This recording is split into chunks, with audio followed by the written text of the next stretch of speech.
നമസ്കാരം. പാനൂർ പാലത്തായിൽ 4ാം ക്ലാസ് വിദ്യാർത്ഥിനിയെ പീഡിപ്പിച്ചെന്ന കേസിൽ ബി.ജെ.പി. നേതാവ് കെ പത്മരാജന് ജീവപര്യന്തവും തടവും 1 ലക്ഷം രൂപ പിഴയും ശിക്ഷ വിധിച്ചതിനെതിരെ ഉടൻ അപ്പീൽ നൽകും.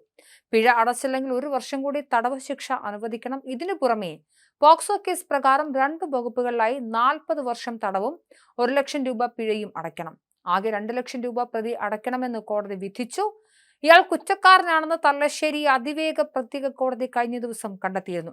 ഹൈക്കോടതിയിൽ അതിവേഗ അപ്പീൽ നൽകും.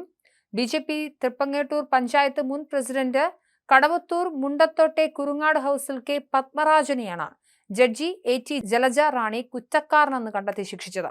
മനസ്സാവാച കർമ്മണ താൻ അറിയാത്ത കേസിലാണ് ശിക്ഷിക്കപ്പെടുന്നതെന്നും തന്റെ ഭാര്യ ആത്മഹത്യ ചെയ്താൽ ഉത്തരവാദികൾ SDP-യും മത തീവ്രവാദികളുമാണെന്ന് കോടതിയിൽ പത്മരാജൻ പറഞ്ഞിരുന്നു.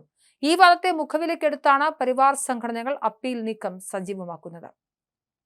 അന്വേഷണത്തിൽ വീഴ്ചയുണ്ടെന്നാണ് വിലയിരുത്തൽ. 12 വയസ്സിന് താഴെയുള്ള കുട്ടിയെ 1-ൽ കൂടുതൽ തവണ പീഡിപ്പിച്ചതിന് പോക്സോ നിയമത്തിലെ വിവിധ വകുപ്പുകൾ പ്രകാരവും ബലാത്സംഗം ചെയ്തതിന് ഇന്ത്യൻ ശിക്ഷാ നിയമത്തിലെ വിവിധ വകുപ്പുകൾ പ്രകാരവും പ്രതി കുറ്റക്കാരനാണെന്ന് കോടതി കണ്ടെത്തുകയായിരുന്നു. പ്രോസിക്യൂഷന് വേണ്ടി സ്പെഷ്യൽ പ്രോസിക്യൂട്ടർ PM ഭാസുരിയും ഹാജരായി. എന്നാൽ നിരവധി ദുരൂഹതകൾ ഈ കേസിലുണ്ട്. 2020 ജനുവരിക്കും ഫെബ്രുവരിക്കും ഇടയിൽ സ്കൂളിലെ ശൗചാലയത്തിൽ കൊണ്ടുപോയി 3 തവണ ലൈംഗികമായി പീഡിപ്പിച്ചുവെന്നാണ് കേസ്. പീഡന വിവരം ചൈൽഡ് ലൈനിലാണ് ആദ്യം ലഭിച്ചത്. കുട്ടിയുടെ മൊഴി രേഖപ്പെടുത്തി 2020 മാർച്ച് 17-ന് പാനൂർ പോലീസ് കേസെടുത്തു. ഏപ്രിൽ 15-ന് പൊയിലൂർ വിളക്കോട്ടൂരിൽ നിന്നും പ്രതിയെ പിടികൂടി. കേസ് പിന്നീട് ക്രൈംബ്രാഞ്ചും പ്രത്യേക അന്വേഷണ സംഘവും അന്വേഷിച്ചു. പ്രത്യേക അന്വേഷണ സംഘമാണ് പോക്സോ വകുപ്പ് ഉൾപ്പെടുത്തി അന്തിമ കുറ്റപത്രം നൽകിയത്. ക്രൈംബ്രാഞ്ച് IG ആയിരുന്ന S. ശ്രീജിത്ത് ഫോൺ സംഭാഷണത്തിൽ പ്രതിയെ അനുകൂലിച്ച് സംസാരിച്ചതായുള്ള വെളിപ്പെടുത്തൽ വൻ വിവാദവുമായിരുന്നു. പെൺകുട്ടിയുടെ മാതാവ് ഹൈക്കോടതിയെ സമീപിച്ചതോടെയാണ് അന്വേഷണത്തിന് പ്രത്യേക സംഘത്തെ ചുമതലപ്പെടുത്തിയത്.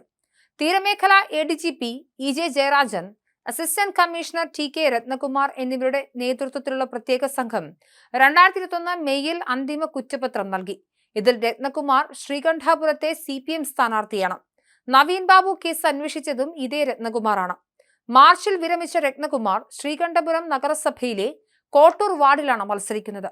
ജില്ലാ പഞ്ചായത്ത് പ്രസിഡന്റായിരുന്ന PP ദിവ്യ പ്രതിയായ കേസിന്റെ അന്വേഷണം ശരിയായ രീതിയിലല്ലായിരുന്നുവെന്നും തുടരന്വേഷണം വേണമെന്നും ആവശ്യപ്പെട്ട് നവീൻ ബാബുവിന്റെ കുടുംബം നൽകിയ ഹർജി കോടതിയുടെ പരിഗണനയിലാണ്.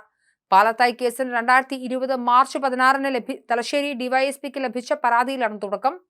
BJP തൃപ്പങ്ങോട്ടൂർ പഞ്ചായത്ത് കമ്മിറ്റി മുൻ പ്രസിഡന്റും സംഘപരിവാർ അധ്യാപക സംഘടനയുമായ NTUവിന്റെ ജില്ലാ നേതാവുമായിരുന്നു പ്രതി KK പത്മരാജൻ.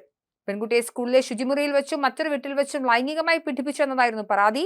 തലശ്ശേരി DYSP പാനൂർ പോലീസിന് പരാതി കൈമാറിയ അന്വേഷണത്തിൽ പരാതി വ്യാജമായിരുന്നു എന്നായിരുന്നു ആദ്യ കണ്ടെത്തൽ. എന്തായാലും പ്രതിക്കെതിരെ നടപടിയെടുക്കാത്തതിൽ പ്രതിഷേധമുയർന്നതോടെ പോക്സോ കേസ് ചുമത്തുകയായിരുന്നു. ഏപ്രിൽ 15-ന് ബന്ധുവീട്ടിൽ ഒളിവിൽ കഴിയുന്ന പത്മരാജനെയാണ് പിന്നീട് അറസ്റ്റ് ചെയ്തത്. എന്തായാലും പരിവാർ സംഘടന വിധിയിൽ അപ്പീലുമായി മുന്നോട്ട് പോവുകയാണ്.